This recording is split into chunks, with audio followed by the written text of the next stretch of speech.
जय हिंद दोस्तों, कैसे हैं आप। मैं उम्मीद करता हूं कि आप बहुत अच्छे होंगे। दोस्तों, हमारा जो एसआई का सेशन चल रहा है उसके लिए मैं फिर आज आपके सम्मुख उपस्थित हूं। आपका हमदर्द, आपका दोस्त, आपका भाई। दोस्तों, पिछले उसमें हमने अनुसूची के बारे में पढ़ चुके थे, संविधान की कितनी अनुसूची हैं। आज हमारा संविधान के भाग के बारे में हम पढ़ेंगे। दोस्तों, जब तक हम जिसका जन्म हुआ है उसका जाना तय है, और जब तक जीवन है जब तक क्या है दोस्तों, समस्याएं हैं। चाहे वो अंबानी जी हो, मोदी जी हो, योगी जी हो, या आप हो या मैं है, कोई भी हो दोस्तों, सबके जीवन में समस्याएं मौजूद हैं। समस्याओं का बस रूप परिवर्तित है दोस्तों। इसलिए जब तक क्या जीवन है हमारा, जब तक सांसें चल रही है, हमें पूरे आनंद और उल्लास के साथ जीवन जीना चाहिए। इसलिए दोस्तों, मैं आपके स्वर्णिम भविष्य की मंगल कामना करता हूं कि आपकी जो मंगल कामनाएं पूरी हो। तो दोस्तों, अब हम शुरू करते हैं कि जो हमारा कौन सा टॉपिक है आज का, संविधान के एक नज़र में या संविधान के भाग के बारे में हम पढ़ेंगे। ठीक है, तो संविधान के कितने भाग है दोस्तों। संविधान हमारा कब 26 जनवरी 1950 को संविधान लागू हो गया।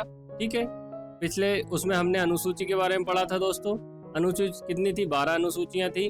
और आज का संविधान के भाग के बारे में पढ़ेंगे। तो संविधान के भाग कितने हैं दोस्तों, 22 भाग का संविधान में वर्णन किया गया है। ठीक है, सबसे पहले तो दोस्तों मैं आपको बतलाऊंगा कि संविधान के जो विभिन्न भाग किए गए हैं।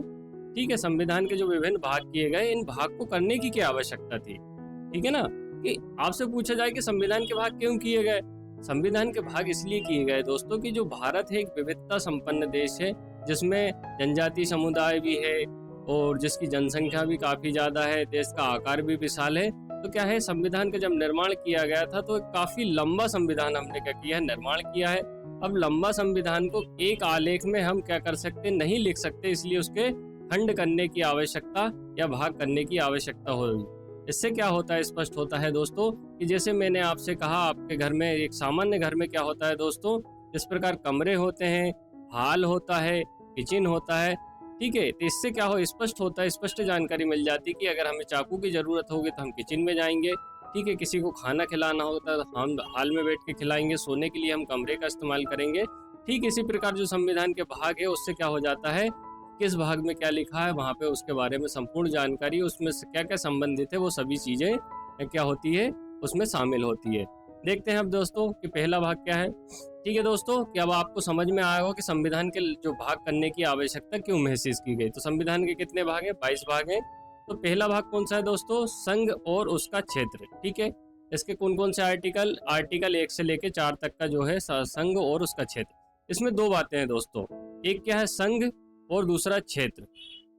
ठीक है, संघ क्या होता है, इसमें जो 28 राज्य और 8 केंद्र शासित प्रदेश, इन दोनों को जो मिला के किया गया, संघ का निर्माण किया गया। 28 राज्य और 8 केंद्र शासित प्रदेश है, वो क्या कहलाते हैं दोस्तों, संघ कहलाते हैं। क्षेत्र से तात्पर्य होता है कि कोई भी ऐसा भूखंड, ठीक है, कोई भी ऐसा भूखंड, ठीक है, पड़ोसी देश का भूखंड, जिसे कभी भी क्या कर सकते हैं, हम भारत में शामिल कर सकते हैं, तो वो क्या कहलाएगा, उसका क्षेत्र। यानी जिसे कभी भी अधिग्रहित किया जा सकता है, या कोई भारत का ऐसा क्षेत्र जिसे किसी अन्य देश को सौंपा जा सकता है, तो इसे क्या बोलते हैं, उसका क्षेत्र बोला जाता था। इसी संबंध में दोस्तों हमने क्या किया, बांग्लादेश के साथ में भूमि समझौता, ठीक है, बांग्लादेश के साथ में हमने भूमि समझौता किया कि कुछ भूखंड हमने बांग्लादेश को सौंपे और बांग्लादेश ने कुछ भूखंड हमें सौंपे। ठीक है दोस्तों, मैं उम्मीद करता हूँ कि आपको भारत, संघ और उसका क्षेत्र समझ में आ गया होगा कि संघ मतलब क्या, 28 राज्य और 8 केंद्र शासित प्रदेश होते हैं, जिनका प्रावधान 1 से अनुच्छेद। अब दोस्तों बात आती है नागरिकता। नागरिकता क्या होती है, जैसे मैं आपसे पूछूं कि आप कौन है, तो क्या बोलेंगे, भारत के नागरिक। भारत के नागरिक, तो नागरिकता एक्चुअल में होती क्या है। नागरिकता दोस्तों क्या होती है, एक पहचान होती है।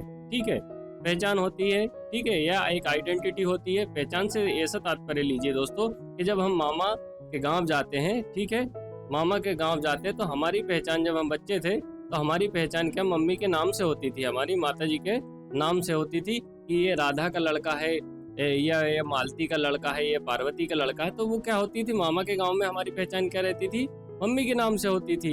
ये सही दोस्तों, हम अगर पापा के जो रिश्तेदारों में जाएंगे तो पिताजी के नाम से हमको जाना जाता है कि ये सुरेश का लड़का है या ये दिनेश का लड़का है, इस प्रकार से। अब ऐसे ही दोस्तों अगर हम कहाँ जाते हैं, विदेश में जाते हैं, तो विदेश में क्या हमको पापा मम्मी के नाम से जाना जाएगा या हमारी पहचान की जाएगी, नहीं दोस्तों।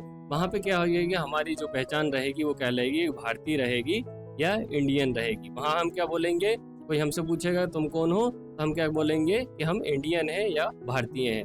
तो नागरिकता क्या है दोस्तों, जब भी हम कहीं देश से बाहर जाएंगे तो क्या रहेगी, एक हमारी पहचान रहेगी। अब इसके बाद एक बात और मैं बताना चाहता हूँ दोस्तों कि नागरिकता जो होती, ठीक है, नागरिकता इससे दो चीजें जुड़ी होती है। पहला होता है अधिकार, ठीक, दूसरा होता है कर्तव्य।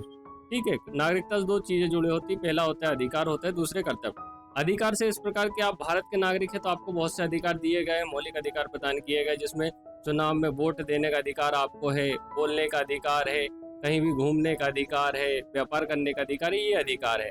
ठीक है, तो नागरिकता में क्या रहता है, पहला जो तत्व रहता है अधिकार रहता है, दूसरा कहते हैं कर्तव्य रहते। कर्तव्य कि आप संविधान का पालन करेंगे, कानून का उल्लंघन नहीं करेंगे, राष्ट्रगान चल रहा तो खड़े होकर उसका अभिवादन करेंगे, सरकारी संपत्ति को हानि नहीं पहुंचाएंगे। तो नागरिकता से कौन सी दो चीजें जुड़ी रहती है दोस्तों, अधिकार और कर्तव्य। ठीक है दोस्तों, तो नागरिकता का प्रावधान संविधान में कहाँ किया गया, भाग 2 में किया गया है। कहाँ से किस अनुच्छेद से किस अनुच्छेद तक, अनुच्छेद 5 से लेकर 11 तक प्रावधान किया गया है। ठीक है, तो संघ और उसका क्षेत्र 1 से 4 भाग 1 में है, नागरिकता भाग 2 में है, और मौलिक अधिकार। ठीक है, जो तीसरा बात आती है दोस्तों मौलिक अधिकार। क्या मौलिक अधिकार क्या होते हैं, ऐसे अधिकार जो किसी व्यक्ति को जन्म से प्राप्त होते हैं और जो उसके संपूर्ण जीवन के विकास के लिए आवश्यक होते हैं और उसके गरिमापूर्ण जीवन के लिए आधार होते हैं, वो क्या कहलाते हैं, मौलिक अधिकार कहलाते हैं। तो हमारे संविधान में दोस्तों 6 मौलिक अधिकार का प्रावधान किया गया, जिसमें समानता का अधिकार है, स्वतंत्रता का अधिकार है, ठीक है, धार्मिक स्वतंत्रता का अधिकार है। इस प्रकार के 6 अधिकारों की क्या की गई, बात की गई है। तो मौलिक अधिकार का संविधान में प्रावधान कहाँ किया गया है, 12 से लेकर 35 तक भाग 3 में प्रावधान किया गया। ठीक है दोस्तों, तो आपसे जो एग्जाम में पूछा जाता है कि मौलिक अधिकार का प्रावधान कहाँ से लिया गया है, मौलिक अधिकार का प्रावधान लिया गया 12 से 35 तक लिया गया है। इसके बारे में दोस्तों एक मौलिक अधिकार का जो टॉपिक रहेगा उसको विस्तृत जानकारी आपको प्रदान की जाएगी कि कितने मौलिक अधिकार है, उनसे संबंधित इनका अर्थ क्या है और कहाँ तक इनमें पाबंदियां लगाई जा सकती है। ठीक है, तो अगला जो है दोस्तों भाग 4 क्या, राज्य के नीति निर्देशक तत्व, जिन्हें क्या बोलते हैं, डायरेक्ट प्रिंसिपल ऑफ स्टेट। ठीक है, इसके तात्पर्य होता है दोस्तों कि जब सरकार क्या रहेगी, ठीक है, सरकार क्या रहेगी, कानून का निर्माण करती है तो वो किन सिद्धांतों को अपनाती है। ठीक है, किन सिद्धांतों को या किन, आप सामान्य भाषा में समझे, किन बातों का क्या करेगी, ध्यान रखेगी। ठीक है दोस्तों, किन बातों का ध्यान रखेगी, तो क्या कहलाएगा, राज्य के नीति निर्देशक तत्व। ठीक है, जिसका प्रावधान कहाँ किया गया, 36 से 51 तक किया गया है। नीति निर्देशक तत्व कि सरकार कोई काम करती है या कोई कानून का निर्माण करती है तो उस दरमियान क्या है, किन किन बातों का वो ध्यान रखेगी या किन किन बातों को वो फॉलो करके अपने कार्यों को संपादित करेगी, तो वो क्या कहलाएगा दोस्तों, नीति निर्देशक तत्व। इसी में जो है प्रसूति सहायता योजना के बारे में, बच्चों की 6 से 14 साल के बच्चों के बारे में प्रावधान है, पंचायतों के गठन के बारे में प्रावधान है, पर्यावरण संरक्षण की बात की गई है, शक्ति के विभाजन की बात की गई है। ये कहाँ दोस्तों, नीति निर्देशक तत्व में लिखा गया है। इसके बाद में इसके बारे में हम क्या करेंगे, बाद में पढ़ेंगे। अब दोस्तों जो भाग 4 में क्या, राज्य के नीति निर्देशक तत्व है, और भाग 4 में क्या है दोस्तों, मौलिक कर्तव्य के बारे में दिया गया है। मौलिक के कर्तव्य हमने, ठीक है दोस्तों, 42वें संविधान संशोधन 1976 से इसे क्या किया है, 42वें संविधान संशोधन 1976 के थ्रू इसे क्या है, हमने जोड़ा है। ठीक है, 42वें संविधान द्वारा जोड़ा गया है। ठीक है, मौलिक कर्तव्य कितने हैं दोस्तों, 51 काम इन्हें जोड़ा गया है। ठीक है, भाग 4 का और 51 काम में मौलिक कर्तव्य को क्या किया गया है, शामिल किया गया है। ठीक है, ये क्या कर्तव्य होते हैं दोस्तों, जो अभी मैंने आपको बतलाया था कि नागरिक होने के नाते कुछ अधिकार होते हैं तो कुछ कर्तव्य भी होते हैं। तो भाग 4 का में क्या जोड़ा गया है दोस्तों, मौलिक कर्तव्यों को शामिल किया गया है। ठीक है, इसे कब जोड़ा गया, 42वें संविधान संशोधन अधिनियम द्वारा इसे क्या किया गया, शामिल किया गया। ठीक है, और अनुच्छेद कौन सा है, 51 का। अगला संघ सरकार। ठीक है, संघ सरकार से तात्पर्य जो केंद्र सरकार होती है दोस्तों, कि केंद्र सरकार का जो किन किन अनुच्छेद में प्रावधान किया गया है, इसके कौन कौन से अंग है, ये कहाँ संघ सरकार कब, भाग 52 से लेके 151 तक, संविधान के अनुच्छेद 52 से लेके 151 तक संघ सरकार के बारे में प्रावधान किया गया है। अब देखो संघ सरकार में किन किन जो तत्व है वो कौन कौन से, कार्यपालिका होती है। ठीक है, कार्यपालिका से तात्पर्य होता है कि प्रधानमंत्री, ठीक है, राष्ट्रपति, मंत्रिमंडल, ये सभी जो कार्य करने वाली जो बॉडी होती है वो क्या कहलाती है दोस्तों, कार्यपालिका होती है। संसद क्या है, ठीक है, ये विधायी है, मतलब कानून का निर्माण करती है, विधायी यानी कानून का निर्माण करना। ठीक है, राष्ट्रपति की विधायी शक्तियां, राष्ट्रपति कानून निर्माण, जो राष्ट्रपति क्या है, देश का सर्वोच्च प्रमुख होने के नाते इसको सीधे तौर पर क्या कानून निर्माण की शक्ति प्रदान की गई है, या एक अध्यादेश के माध्यम से अनुच्छेद 123 के तहत क्या कर सकता है, कानून का निर्माण कर सकता है। ठीक है, न्यायपालिका के बारे में प्रावधान। ठीक है, न्यायपालिका का प्रावधान अनुच्छेद 124 से 47 तक। ठीक है, तो कार्यपालिका का प्रावधान अनुच्छेद 52 से लेकर 178 तक प्रावधान किया गया। इसमें कौन है दोस्तों, जो रहेंगे राष्ट्रपति है, मुख्यमंत्री के बारे में, मंत्रिमंडल के बारे में और इनके बारे में प्रावधान किया गया है। तो संघ सरकार 52 से 51 तक है, जिसमें जो इसका भाग है कार्यपालिका 52 से लेकर 178 तक है, और जो संसद है, ठीक है, वो 79 से लेकर 122 तक है। ठीक है, संसद का प्रावधान जिसमें लोकसभा, राज्यसभा और जो लोकसभा के जो अध्यक्ष सभापति होते हैं, राज्यसभा के उपसभापति होते हैं, सबके बारे में यहाँ प्रावधान दिया गया। राष्ट्रपति की विधायी शक्तियाँ, देश के सर्वोच्च प्रमुख होने के नाते कुछ ऐसे विशेषाधिकार प्राप्त है, कानून बनाने की जो शक्ति प्रदान की गई है या अध्यादेश प्रदान किया गया है, वो क्या है, अनुच्छेद 123 में है। न्यायपालिका, ठीक है दोस्तों, कि जो शक्ति का विभाजन हमने पिछले 7वीं अनुसूची में पिछले लेक्चर में बतलाया था कि यहाँ पे शक्ति विभाजन है, विधायिका है, कार्यपालिका है और न्यायपालिका है। तो जो न्यायपालिका है इसका कहाँ प्रावधान किया गया है, अनुच्छेद 124 से 147 तक, जिसमें सुप्रीम कोर्ट है, ठीक है, हाई कोर्ट है, ठीक है, डिस्ट्रिक्ट कोर्ट है या अधीनस्थ कोर्ट, सबके बारे में जानकारी प्रदान की गई। फिर जो अगला है दोस्तों कि नियंत्रक एवं महालेखा परीक्षक, ठीक है, 148 से लेकर अनुच्छेद 151 तक इसमें वर्णन किया गया है। तो ये कौन होता है दोस्तों, नियंत्रक एवं महालेखा परीक्षक। नियंत्रक से तात्पर्य होता है कि वित्त का नियंत्रक होता है। ठीक, वित्त का नियंत्रक होता है। वित्त का नियंत्रक इससे होता है दोस्तों कि सरकार को जो खर्च करती है या बजट के माध्यम से पैसे मिलते हैं, ठीक, बजट से पैसे मिलते हैं, तो उसके खर्च पे क्या करती है, नियंत्रण करती है। ठीक है, खर्च पे नियंत्रण करेगी। और महालेखा परीक्षक की खर्च कर दिया है तो सही तरीके से किया गया है नहीं, ठीक है, कोई धोखाधड़ी तो नहीं की गई है, भ्रष्टाचार तो नहीं किया गया है, तो ये क्या करती है, उसको ऑडिट करती है, लेखा करती है कि जो जिस मद के लिए, जिस कार्य के लिए खर्चा किया गया था, उस कार्य के लिए जो पूंजी का खर्च किया गया है नहीं, या सही तरीके से किया गया है नहीं, या कानून सम्मत किया गया है या नहीं, ये कौन काम देखता है, भारत का नियंत्रक है, महालेखा परीक्षक है। वर्तमान में कौन है, संजय मूर्ति जी। ठीक है, संजय मूर्ति कौन है, हमारे महालेखा परीक्षक है। तो इसका प्रावधान 148 से 51 तक। तो संघ सरकार कहाँ तक है दोस्तों, 52 से लेकर 151 तक, जिसमें जो संघीय कार्यपालिका 52 से 78 तक, संसद है 79 से 122 तक, राष्ट्रपति की विधायी शक्ति कहाँ है, 123 तक है, न्यायपालिका 124 से लेकर 147 तक है, नियंत्रक महालेखा परीक्षक 148 से लेकर 151 तक है। तो दोस्तों आपसे पूछ लिया जाता है कि संघ सरकार किस अनुच्छेद से किस अनुच्छेद तक है। ठीक है दोस्तों, ये आपको भाग 5वां संघ सरकार है। अब आगे देखते हैं हम राज्य सरकार। ठीक है दोस्तों, राज्य सरकार जिस प्रकार से जो केंद्र की शक्ति है, जो संघ सरकार की बात की गई थी, जिसमें 52 से लेकर 151 अनुच्छेद तक की हमने बात की थी। अब आते हैं इसके बाद संघ के बाद राज्य सरकार है। ठीक है, यानी मोहन यादव सरकार या हमारी मध्य प्रदेश सरकार की बात करते हैं, मध्य प्रदेश जैसे 28 राज्य की बात करते हैं, तो इनका प्रावधान कहाँ से कहाँ तक दिया गया है दोस्तों, 152 से लेकर 237 अनुच्छेद तक दिया गया है।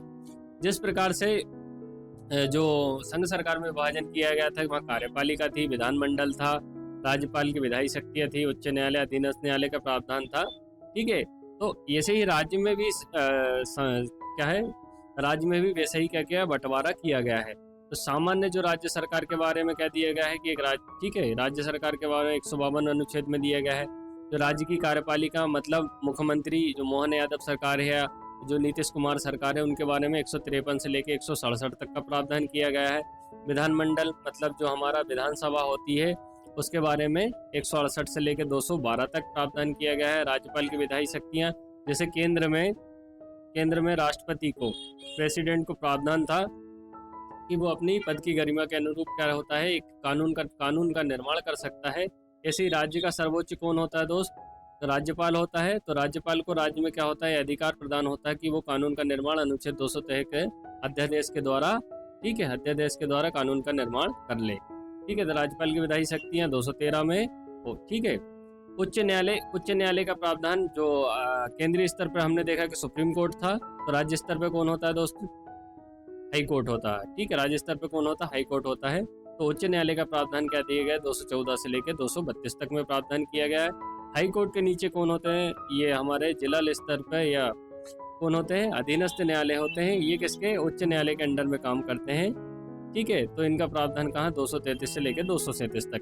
ठीक है दोस्तों, आपसे सीधा पूछा जाएगा कि राज्य सरकार का जो प्रावधान है किस अनुच्छेद से किस अनुच्छेद तक किया गया है, तो 152 से लेके 247 तक। ठीक है, जिसमें सामान्य प्रशासन के बारे में बात 152 में, कार्यपालिका 153 से 67 तक, राज्य विधानमंडल 168 से लेकर 212 तक, राज्यपाल की विधि शक्तियाँ, कानून निर्माण की शक्तियाँ, राज्यपाल का अध्यादेश 213 में अनुच्छेद में, उच्च न्यायालय हाईकोर्ट का प्रावधान 214 से लेकर 232 तक, अधीनस्थ न्यायालय अधीनस्थ न्यायालय 233 से लेकर 237 तक।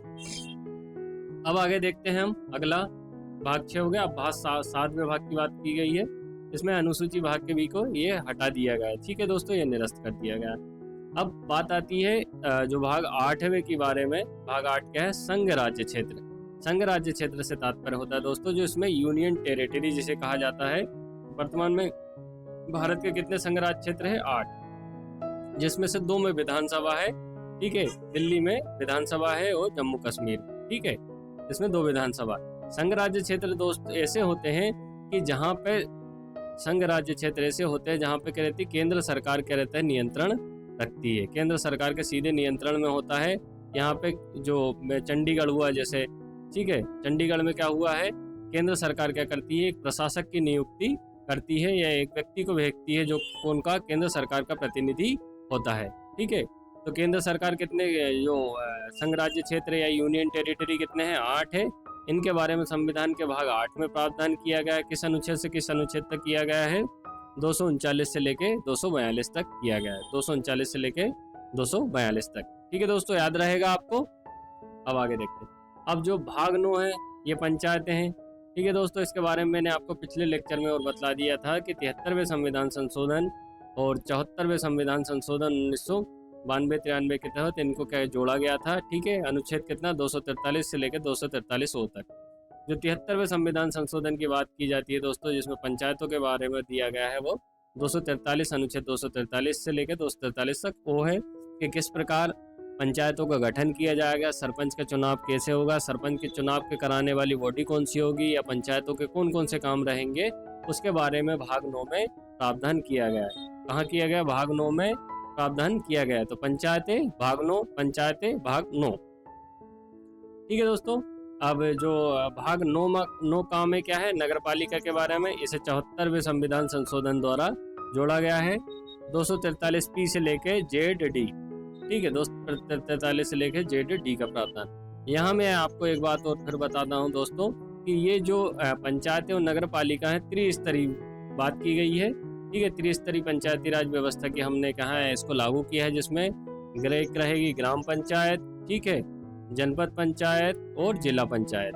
ठीक है, जनपद और जिला पंचायत, ग्राम स्तर पर ग्राम पंचायत, जनपद या प्रखंड स्तर पर जनपद पंचायत और जिला स्तर पर जिला पंचायत। ठीक है दोस्तों, ऐसी नगर पालिका भी, नगर पालिका निगम होती है, नगर पालिका परिषद होती है, नगर पालिका होती है, ये भी त्रिस्तरीय बात की गई। तो पंचायतें भाग 9 में 243 से लेकर 243 O तक, और जो नगर पालिका है 243 P से लेकर ZD तक। अब जो अगला है दोस्तों, जो 9B या 9खा, ठीक है, 9खा या 9B, यहाँ सहकारी समिति की बात की गई है। सबसे पहले दोस्तों मैं आपको सहकारिता बतलाता हूँ कि सहकारिता क्या होती है। ठीक, सहकारिता क्या होती है? एक के लिए सब और सबके लिए एक का जो प्रावधान होता है वो क्या कहलाती है? सहकारिता कहलाती है। इसमें क्या होता है दोस्तों कि जो विभिन्न लोग होते हैं, ठीक है, ये विभिन्न लोगों ने मिलकर क्या होता है, एक संगठन बना लेते हैं। जैसे दुग्ध उत्पादन का जो अमूल है एक सहकारी समिति है। ठीक है, अमूल का आपने नाम सुना होगा, ये क्या है? सहकारी समिति है। ये विभिन्न लोगों का मिलकर एक संगठन होता है। ये निश्चित पूंजी जमा करके संगठन बनाते हैं। जब भी किसी को जरूरी है, मान के चलो इन्होंने 20-20 रुपए दे के क्या 100 रुपए जमा कर लिए हैं। ठीक है, अब किसी को ये 100 रुपए का फंड इनका क्या है? जमा है दोस्तों जब किसी को मान के चलो 50 रुपए की आवश्यकता होगी तो इस फंड से इनको क्या कर दिया? प्रदान कर दिया जाएगा। मतलब किसी व्यक्ति की क्या हो जाएगी? पूरी तरीके से मदद हो जाएगी। इसी प्रकार दोस्तों जो अमूल है, आनंद मिल्क यूनाइटेड लिमिटेड, अमूल दूध के बारे में आपने सुना होगा, ये क्या है? सहकारी समिति है। इसे दोस्तों 97 संविधान संशोधन 2011 द्वारा, ठीक है, 97 संविधान संशोधन 2011 द्वारा इसे क्या जोड़ा गया है, जिसका प्रावधान 243 ZH से लेकर ZT तक। कहाँ? ZH से लेकर ZT तक। ये वेरी IMP है दोस्तों। ये क्या है? नया प्रावधान जुड़ा है तो एग्जाम में पूछा जा रहा है। तो सहकारी समिति क्या होती है? विभिन्न लोगों का संगठन होता है जो आपसी मदद और भाईचारे की भावना से जुड़कर एक दूसरे की क्या मदद करते हैं, जिसका जो लोगों या जो विचारधारा क्या होती है, एक के लिए सब और सबके लिए एक। ठीक है, इसका उदाहरण की बात करेंगे तो अमूल जो दूध है उसका सहकारी समिति है, और जिसे कब जोड़ा गया? 97 संविधान संशोधन 2011 द्वारा। ठीक है दोस्तों, अब अगला देखते हैं हम क्या है, भाग 10 अनुसूचित और जनजाति क्षेत्रों के बारे में प्रावधान किया गया है। अनुसूचित क्षेत्र क्या होते हैं दोस्तों? कि ऐसे क्षेत्र है तो यहाँ जनजातीय जनसंख्या, आदिवासी बहुल्य जनसंख्या रहती है, तो उनकी संस्कृति, धार्मिक रीति रिवाज अलग होते हैं, तो उनका प्रशासन भी क्या होता है, थोड़ा सा अलग होता है। इसके लिए उनके संबंध में क्या किए गए? विशेष प्रावधान अनुच्छेद जो भाग 10 में और अनुच्छेद 244 से लेकर 244 का में किए गए। तो दोस्तों आपसे पूछा जाए कि अनुसूचित और जनजातीय क्षेत्रों के बारे में प्रावधान 244 से लेकर 244 तक क्यों किए गए? क्योंकि उनकी जो संस्कृति है जो क्या है हमसे अलग है, या सामान्य जो हमारा जीवन यापन होता है उससे अलग उनका जीवन यापन होता है, इसलिए क्या प्रावधान किए गए। अब तो भाग 10वां हो गया दोस्तों। अब बात करते हैं भाग 11 की। भाग 11 में क्या है? संघ और राज्यों के बीच संबंध। ठीक है, संघ और राज्य मतलब ये क्या है? ये हमारा केंद्र सरकार है, ये छोटे छोटे राज्य है, ये किस प्रकार से इससे जुड़े रहेंगे? ये संबंध क्या कहलाएंगे दोस्तों? संघ राज्य संबंध कहलाएंगे। तो इसमें क्या है? पहला विधायी संबंध है, ठीक है, फिर प्रशासनिक संबंध है, ठीक है, प्रशासनिक संबंध हो गया। फिर कौन सा संबंध होता है दोस्तों? यहाँ पे वित्तीय संबंध होता है। तो विधायी संबंध, प्रशासनिक संबंध और जो वित्तीय संबंध है, किस प्रकार से केंद्र और राज्यों के बीच बंटवारा हुआ है, उनका प्रावधान कहाँ? भाग 11 में किया गया है, अनुच्छेद 245 से लेकर 263 तक। 245 से लेकर 263 तक ये वेरी IMP है दोस्तों, आप इसको याद कर लीजिएगा। ठीक है, अब बात करते हैं कि जो विधायी संबंध कहाँ है, मतलब कानून केंद्र कहाँ तक राज्य ऐसे कानून का निर्माण करेगा कि राज्य की जो अधिकारिकता में हनन ना हो, मतलब विधायी संबंध कहाँ? 245 से लेकर 255 तक। प्रशासनिक संबंध क्या होता है? या ठीक है, प्रशासनिक संबंध मतलब कानून को लागू करने वाली जो बॉडी होती है उसे प्रशासन बोला जाता है। तो उसके संबंध केंद्र और राज्यों के बीच में किस प्रकार से? 256 से लेकर 263 तक है। और जो वित्त से संबंधित है, जिसमें वित्त आयोग है, कर लगाने से संबंधित किस प्रकार का कर लगाया जाएगा, कौन सा कर नहीं लगाया जाएगा, या केंद्र सरकार कौन से कर लगा जाती है, ये सब सभी प्रकार की बातें दोस्तों कहाँ? 264 से लेकर 300A तक है। ठीक है, 264 से लेकर 300A तक है। इसमें वित्त से संबंधित जो प्रावधान है 264 से 261 तक। उधार मतलब ऋण लेने की जो व्यवस्था की गई है वो 292 से लेकर 293 तक। वित्त संपत्ति अधिकार दायित्व उत्तरदायित्व मुकदमे 294 से लेकर 300 तक। और संपत्ति का अधिकार जो क्या है, मौलिक अधिकार था, 7वां अधिकार था, इसे हटाकर कर दिया गया, अब 6 अधिकार मौलिक अधिकार बचे। इसे कहाँ रख दिया गया है? 300A में रख दिया गया है। ठीक है दोस्तों, तो आपसे पूछा जाए कि जो केंद्र और संघ और राज्यों के बीच में जो संबंधों का जो वितरण किया गया है वो कहाँ से? 245 से लेकर 263 तक है, जिसमें विधायी 245 से लेकर 255, प्रशासनिक 56 से लेकर 63 तक है, और जो वित्त से संबंधित है 264 से लेकर 300A तक है। ठीक है, अब अगला भाग 12 हो गया। तो भाग 11 में क्या है दोस्तों? संघ और राज्यों के बीच संबंध के बारे में। तो विधायी संबंध, प्रशासनिक संबंध। और भाग 12 में क्या है दोस्तों? वित्त संबंधी और मुकदमे। ठीक है, वित्त से संबंधित है जो वित्त मंत्रालय के बारे में है। ठीक है, वित्त मंत्रालय के बारे में। और जो कर से संबंधित जो प्रावधान है 264 से लेकर 300A तक दिए गए। अब भाग 13 की बात करते हैं दोस्तों कि भारत के क्षेत्र में व्यापार वाणिज्य संचार की व्यवस्था। 301 से लेकर 307 तक। ठीक है, व्यापार वाणिज्य संचार की व्यवस्था 301 से लेकर 307 तक। ठीक है, राज्य के अधीन सेवाओं से तात्पर्य जिस प्रकार जो हमारी प्रशासनिक मशीनरी होती है उसे सेवा कहा जाता है, जिनका काम क्या होता है? जनता को सेवा प्रदान करना। ठीक है, इसका प्रावधान कहाँ से किया गया? 308 से लेकर 323 तक। 308 से लेकर 323 तक इसका किया गया प्रावधान किया गया है। कौन कौन सी सेवाएं हैं? ठीक है, लोक सेवा आयोग है जो केंद्रीय स्तर पर, राज्य स्तर पर भी क्या होते हैं? एक अधीन। इसमें क्या होता है दोस्तों कि जो है इसमें जो अखिल भारतीय सेवाओं के बारे में बात की गई है। ठीक है, अखिल भारतीय 3 सेवा होती है दोस्तों, IPS होता है, IAS होता है, IPS होते हैं और IFS होता है। 3 क्या होती है? अखिल भारतीय सेवा होती है। कौन सी? IAS होता है, IPS होते हैं और IFS होता है। ठीक है, अखिल भारतीय सेवा, IPS, प्रशासनिक, ठीक है, जो कलेक्टर होते हैं, जो एसपी होता है, और ये ठीक आईएफएस होता है। लोक सेवा आयोग मतलब राज्य स्तर पर जो एग्ज़ाम कंडक्ट कराने वाली ये सर्वोच्च संस्था होती है, जो लोक सेवा के जो सर्वोच्च राज्य के सर्वोच्च कर्मचारियों को चयन करती है, वो कौन सा लोक सेवा आयोग होता है, राज्य में स्तर होता है। इसकी जो प्रावधान किए गए 315 से लेकर 323 तक। तो अखिल भारतीय सेवाएं या सेवाओं के बारे में कहाँ तक, 308 से लेकर 314 तक, और राज्य के बारे में 315 से लेकर 323 तक प्रावधान किया गया।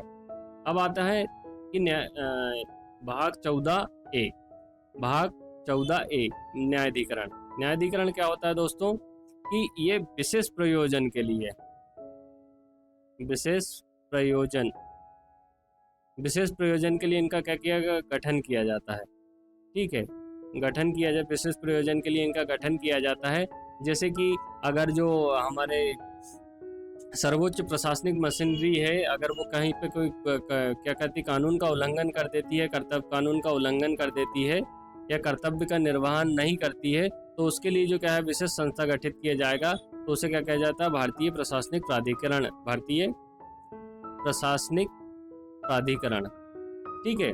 चुनाव, भाग 15 में क्या चुनाव के बारे में दिए गए कि लोकसभा का चुनाव हुआ, विधानसभा चुनाव हुआ है, राष्ट्रपति का चुनाव, उपराष्ट्रपति का चुनाव, ये चुनाव से संबंधित जो प्रावधान है 324 से लेकर 329A तक किए गए हैं। तो चुनाव आयोग क्या है, चुनाव आयोग के बारे में क्या जो क्या भाग 15 में क्या है चुनाव के बारे में दोस्तों हम पढ़ेंगे। तो भाग 15 में क्या है दोस्तों, चुनाव के बारे में, ठीक है।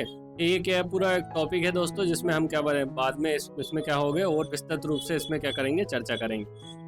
भाग 16 की बात आती है कुछ वर्गों के लिए विशेष प्रावधान, ठीक है, जैसे SC ST वर्ग हुआ दोस्तों, या जनजाति वर्ग हुआ, या विशेष रूप से जो पिछड़े वर्ग होते हैं उनसे संबंधित जो स्पेशल प्रोविजन किए गए हैं वो कहाँ किए गए हैं, भाग 16 में 330 से लेकर 342 तक, 342A तक, जिनमें आरक्षण की व्यवस्था, या जो लोकसभा या जो राज्य लोकसभा सीटों के बारे में, या विधानसभा सीटों में इनको क्या है निश्चित सीटें जो आरक्षित की गई उसके प्रावधान कहाँ रखे गए हैं, भाग 16 में। अब बात आती दोस्तों भाग 17 में, क्या राजभाषा। राजभाषा से तात्पर्य होता है राज्य की कामकाज की भाषा, ठीक, कामकाज की जो भाषा होती है वो क्या कहलाती है दोस्तों, राजभाषा होती है। जैसे हिंदी हमारी क्या होती है, राज्य की कामकाज की भाषा है। तो राजभाषा से संबंधित प्रावधान कहाँ, भाग 17 में दिए गए हैं, और अनुच्छेद 343 से लेकर 351A, 343 से लेकर 351A तक, जिसमें दोस्तों अब इसमें राज्य भाषा में क्या है, संघ की भाषा, मतलब केंद्र सरकार कौन सी भाषा का प्रयोग करेंगे, ठीक है, केंद्र सरकार किस भाषा में अपना पत्राचार करेगा, या जो गजट पे किस प्रकार की जो लैंग्वेज रखी जाएगी वो क्या संघ की भाषा कहलाएगी। इसके बारे में प्रावधान 343 से लेकर 344 तक। तो राजभाषा भाग 17 343 से लेकर 351A तक ये टोटल प्रावधान है, जिसमें संघ की भाषा, संघ कौन सी भाषा 343 से 344, प्रादेशिक भाषाओं मतलब राज्य की जो भाषाएं हैं, या जो स्टेट की भाषा है या प्रदेशों की भाषाएं क्या 355 से लेकर 345 से लेकर 347 तक, ठीक है। सर्वोच्च न्यायालय, उच्च न्यायालयों की भाषा मतलब जो सुप्रीम कोर्ट है या हाई कोर्ट है, इसमें किस प्रकार की भाषा है, कौन सी लैंग्वेज का उपयोग किया जाएगा, इसके बारे में क्या प्रावधान किया गया 348 से लेकर 349 तक, ठीक है। सुप्रीम कोर्ट हाई कोर्ट की भाषा 348 से 349, और जो अन्य निर्देश है 351 से लेकर 350 से लेकर 351 तक, ठीक है। तो जो राजभाषा भाग 17 है वेरी क्या है IMP टॉप क्या है भाग है दोस्तों, ठीक है। इसको आपको याद रखना कि राजभाषा से संबंधित प्रावधान कहाँ किया गया, भाग 17 में किया गया। कितने से कितने अनुच्छेद तक, 343 से लेके 351 तक। जो भाग 18 है दोस्तों आपातकालीन प्रावधान, यहाँ पे दोस्तों 3 प्रावधान किए गए हैं। राष्ट्रीय आपातकाल के बारे में की गई है, जिसका अनुच्छेद 352 में प्रावधान किया गया है। दूसरा राष्ट्रपति शासन की बात की गई है, ये 356 में प्रावधान किया गया है। और वित्तीय आपातकाल 360 में बात की गई। ये दोस्तों भाग 18 में हम जब आपातकाल पढ़ेंगे उसमें विस्तृत रूप से आपको और जानकारी प्रदान की जाएगी। तो आपातकाल क्या होता है, जो सामान्य स्थिति नहीं है या जिसमें कोई किसी देश ने हम पे आक्रमण कर दिया तो वो क्या कहलाएगी, देश के लिए क्या है कि आपात स्थिति कहलाएगी, ठीक है। विविध जो अन्य छूटे हुए जो तत्व है, एलिमेंट है संविधान में, उसे भाग इसमें 19 में रखे गए हैं, ठीक है। भाग 20 में संविधान संशोधन। ये संविधान संशोधन मतलब संविधान में जो संविधान सभा के निर्माण सदस्यों ने के जिन प्रावधानों को रखा था वो वर्तमान में हमारी परिस्थिति के अनुकूल नहीं है, उसमें संशोधन करने की आवश्यकता है। तो इसलिए ये प्रावधान भी कहा संविधान में किसने, हमने क्या, संविधान निर्माताओं ने इसे रखा है। तो संविधान में संशोधन किस भाग में है, भाग 338 में, जिसमें हम काट छांट संविधान में कर सकते हैं। ठीक है, जो 21 भाग है दोस्तों, क्या अस्थायी संक्रमणकालीन विशेष प्रावधान की जो आते जाते प्रावधान है या जिनमें परिवर्तन संभव है या कुछ विशेष राज्य से संबंधित का विशेष प्रावधान किया गया 369 से लेकर 392 तक। और जो भाग 22 का नाम, प्रारंभ, हिंदी, इसके बारे में दिया गया है। दोस्तों मैं आपको एक बार और आपको रिकॉल करा देता हूँ जो हमने अभी तक पढ़ा है कि सबसे पहले दोस्तों हम बात करते हैं कि जो सबसे पहले बात करते हैं कि संघ और उसका क्षेत्र, मतलब जो भारत कहाँ तक है और उसकी कहाँ तक सीमा, उसके बारे में क्या क्या है। फिर दूसरा नागरिकता है, भाग 2 में नागरिकता है, कहाँ से 5 से लेके 11 अनुच्छेद तक। तीसरे मौलिक अधिकार है 12 से लेके 35 तक। चौथे में नीति निर्देशक तक 36 से लेके 51 तक। जो 4A में क्या है, मौलिक कर्तव्य है 51 का तक। फिर जो भाग 5 में संघ सरकार है 52 से लेके 151 अनुच्छेद तक। राज्य सरकार है 152 से लेके 237 तक, 152 से लेके 237 तक। भाग 7 ये हटा दिए गया। भाग 8 है संघ राज्य क्षेत्र या यूनियन टेरिटरी की बात की गई है। ठीक है, पंचायतें भाग 9 में जोड़ी गई है। ठीक है, भाग 9A में नगर पालिकाएं शामिल की गई है। भाग 9 में सहकारी समिति, ये IMP है दोस्तों।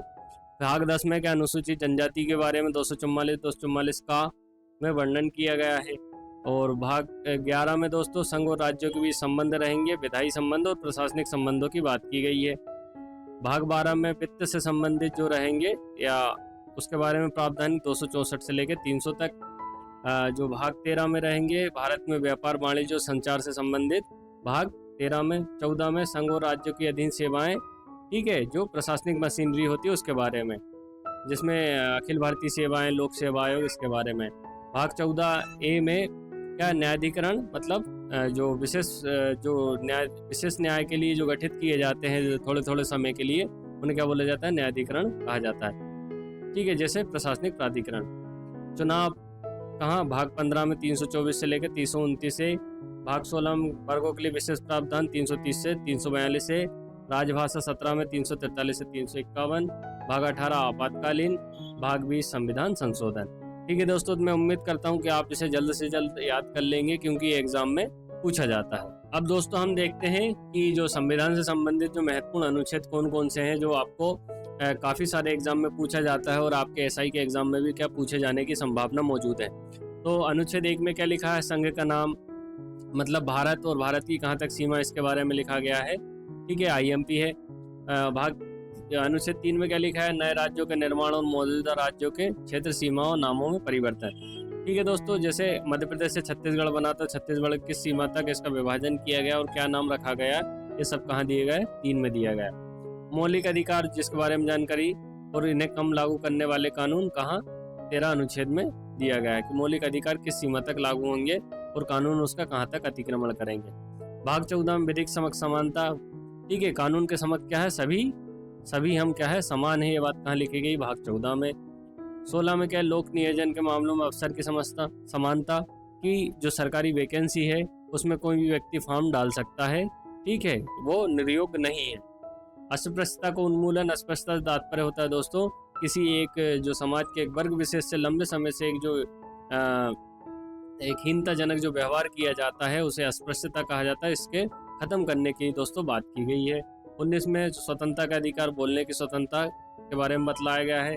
21 में क्या है, जीवन और व्यक्तिगत स्वतंत्रता कि व्यक्ति को जीवन का अधिकार, ठीक है, व्यक्ति को जीवन का अधिकार नहीं छीना जाएगा, व्यक्ति के जीवन का अधिकार नहीं छीन सकता राज्य, कोई विधि द्वारा नहीं छीना जा सकता। 21A में क्या दिया गया है, प्राथमिक शिक्षा कि जो 6 से 14 वर्ष के बच्चे होते हैं उन्हें अनिवार्य रूप से प्राथमिक शिक्षा प्रदान की जाएगी। इसीलिए शिक्षा का अधिकार अधिनियम 2009 में या जिसे RTE एक्ट भी कहा जाता है इसलिए लाया गया है। और ये प्रावधान 86वें संविधान संशोधन 2002 द्वारा इसे जोड़ा गया है। अनुच्छेद 25 में क्या है दोस्तों, अंतःकरण स्वतंत्रता धर्म को मानने। ठीक है, अंतःकरण की स्वतंत्रता धर्म की स्वतंत्रता के बारे में 25 में है। 30 में अल्पसंख्यक वर्ग जो होते हैं, अल्पसंख्यक कौन होते हैं, जैसे मुस्लिम वर्ग हुआ, जैन वर्ग हुआ है, ईसाई वर्ग हुआ है, क्या है, अल्पसंख्यक कहलाते हैं। तो इनको क्या होते हैं, अपने विशेष जो शिक्षा संस्थान की स्थापना प्रशासन के बारे में दिया गया है।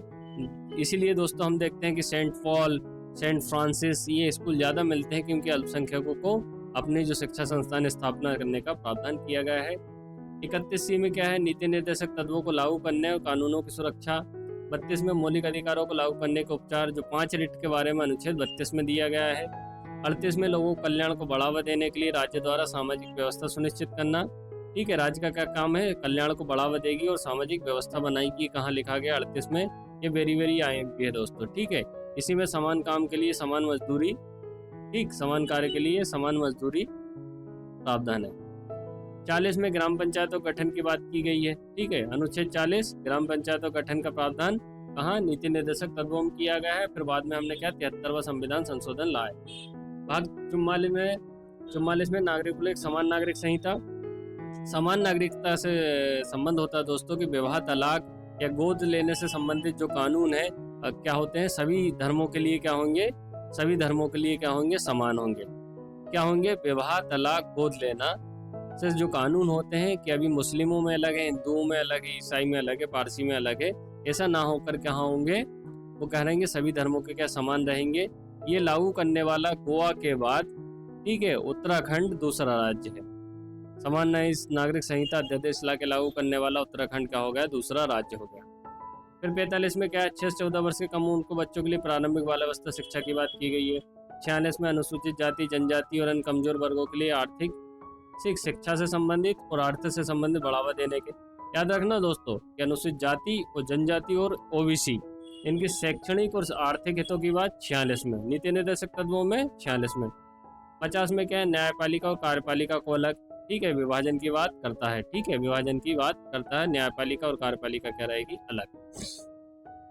अगला क्या 51 में अंतर्राष्ट्रीय शांति सुरक्षा को बढ़ावा देना। ठीक है, ये UNO जैसा काम है। ठीक है, इसकी बात लिखी गई है।